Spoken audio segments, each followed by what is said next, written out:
Russell, what went wrong with Emoov?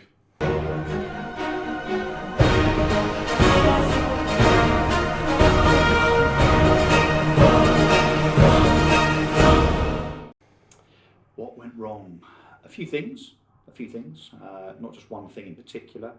I think we were too ambitious in terms of the seeming need to grow ridiculously quickly and everything that goes with that kind of forms part of your growth ethos. So hiring people, very expensive people, senior people that perhaps are what ideally you need for your next stage, but there's an encouragement that if you're going to go out and raise money, that big investors, big VCs, private equity houses and so on, those guys expect you to have a team in place that ensures that you're fit for purpose for the next stage.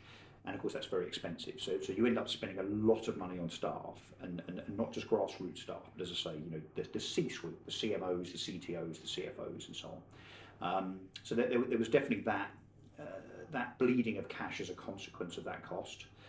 The marketing approach that we had, and in fact that the whole online hybrid sector has, is ridiculous. Because it's a race of burning money each month, having all these staff costs. It must cost you 300, 400 grand a month to run these things. And it's all about bringing the business in, enough business in to balance the books quick enough before you run out of money. Yeah, I mean, look, I'll tell you the numbers. I mean, our burn, although it varied seasonally, of course, as estate agents, we do different things in different months to others. But our burn was on average about £800,000 a month.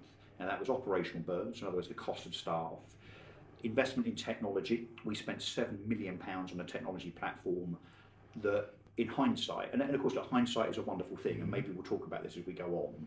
It is easy, even for me, to sit here and say, now I've had a few weeks to think and look back, what would I have done differently? It's even easier for people that are watching this that have never been in the position I was in terms of the fundraising, the growth aspirations, the strategy that the board set out, and so on. It's very, very easy to say you should have done this, or obviously this was going to go wrong, and so on. But when you're in the moment, and particularly when you're one of the first, as we were, so obviously it was kind of House Network, Hatched, and us.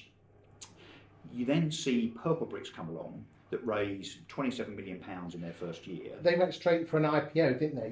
It's almost like you kept going back to angel investors for kind of a couple of million quid to keep going. Yeah, well, in the early days of Emoov, so for the first 2 years, I bootstrapped Emoov.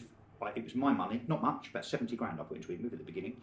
No salary for 2 years, no bank loans, no investment. So I started the business in 2010, literally on a shoestring. By the time it got to 2013, I thought I realised that to be a success in terms of an exit, that I needed to grow the business. And the only way to grow the business was to be fit for purpose in terms of people, technology and marketing. The only way to do that in terms of funding that was to go and raise money. So that's why I raised money from James Kahn and so on in the first instance back in 2013-14.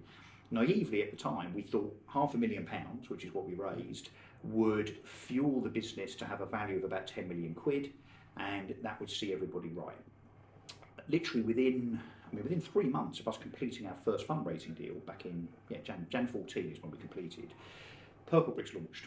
And of course they launched in a blaze of glory.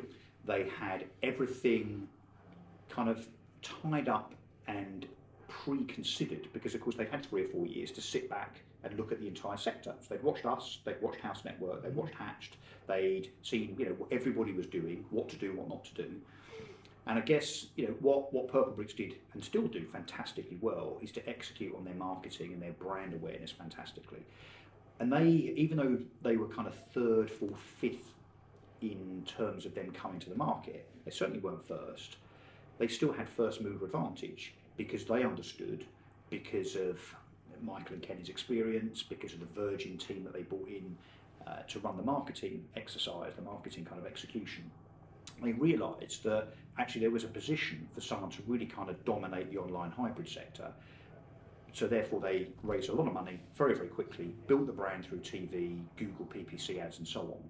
And that gave them that traction to get to a sufficient brand awareness where basically now, and very quickly, I mean remarkably quickly actually, Purple Bricks became a household name. They are, whether the industry likes it or not, they may only have a 3.9% market share, but they're a bloody household name, and Michael and Kenny did that really, really quickly.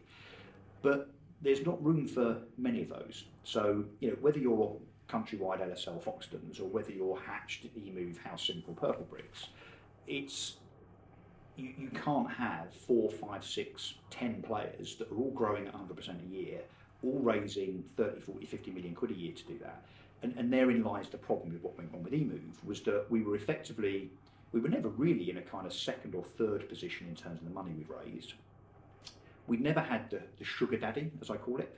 So Purple Brick sugar daddy was Neil Woodford. So he put, in the early days, tens of millions of pounds into that business, as did his kind of friends and network and supporters. And then, of course, they IPO'd very quickly, within 2 years.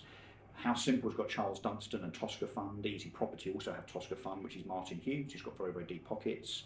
And so on. So there's Yopa, of course, have DMGT, Savills, LSL, of course, have invested once. So they've had, I guess, recurring revenue from Because you've raised about 30 million, haven't you, didn't you, over the years? 29 million pounds, yeah. So look, they had recurring investment, is the best way of putting it. Every time we went out and raised, so 9 rounds of funding over 4 years. That must have been hard work. It was completely distracting, and it's another part of the problems around the Emoov business in hindsight, was that if you've got a CEO and a CFO that are really focused almost entirely, certainly 70-75% of the time on raising money, then it's hard to do everything else very well. Now, I still think we ran a pretty tight ship operationally. I think the people that we brought in and the marketing work that was done by Lucy Milne, particularly when she came in September 2017 and rebranded the business and so on, all of that was very adept. I mean, it was done very, very well indeed. But you really don't want 2 of the kind of 4 members of the C-suite within the team being distracted, knocking on doors with your cap in your hand trying to raise money, which is the position that I was in for a lot of the time, for sure. Do you think if you'd have had a sugar daddy, things would have been different? Because you won't be chasing the money all the time. They would have been different in terms of less distraction. I would imagine, would have had a situation that Yopa have got now, whereas look, when they run out of cash and they need to raise another 20 million quid, DMGT put in another 20 million quid. So yes, to an extent, but let's be clear, that is not sustainable. So this land of milk and honey kind of approach that tech businesses now have kind of adopted as an attitude to valuation and raising money, which is effectively, doesn't matter about what happens below the line, apparently. All that is important, apparently, is top line growth. Well, which is what you were chasing. That's what I was chasing, because that was the business's strategy, not just set by me. I mean, I was the leader of the business, but I had a board of 6 people. Some very, very clever, experienced people. Is that what it's all about in this fancy world of the city and big money? It's all about growth. It is, and it's then you're chasing the multiple of growth as a tech business, which used to be 10x, right? So if you're turning over, in revenue terms, £1 million, your business is worth 10 million. If you're turning over 50 million, your business is worth 500 million. And that's how, rightly or wrongly, generally wrongly, I think now, from a sustainability point of view, that's how the Deliveroos and the Ubers and the TransferWises and so on of this world were valued. I think 2019 sees a significant change, a significant correction in that. Look at what's happened to Amazon literally over the last few days. They've gone from a $1.1 trillion valuation to being worth about $400 billion less than that, just like that. So I think it's way too precarious and unsustainable for multiple businesses in multiple sectors simply to be almost existing on the basis that it doesn't matter what happens below the line, doesn't matter about cost, doesn't matter about profit. As long as you're growing top line revenue, someone's going to come along and buy you for a multiple of revenue and everyone's going to get rich. That was a temporary honeymoon-like approach that, as I say, I think 2019 is going to see curtailed. And look, we've seen it to a very great extent with Purple Bricks. Purple Bricks at one point were worth £1.2 billion. Their share price hit over £5. Their share price today is £1.50. And I don't think that's because Purple Bricks, we could debate this of course, are necessarily doing anything wrong. It's just that I believe Purple Bricks were massively overvalued a year to 2.5 years ago. Arguably, their share price now reflects what that business is, and I think it's a good business, by the way. I'm not, saying anything differently to that. But to have a business doing 60 to 70 million quid in revenue that is worth 15 times that before it even makes a profit, it's verging on obscene. Maybe in the following videos we could talk about what you'd have done differently and also talk about the other things that you brought up. Is that okay? Yes, yeah, sure thing. Cheers, I look forward to it.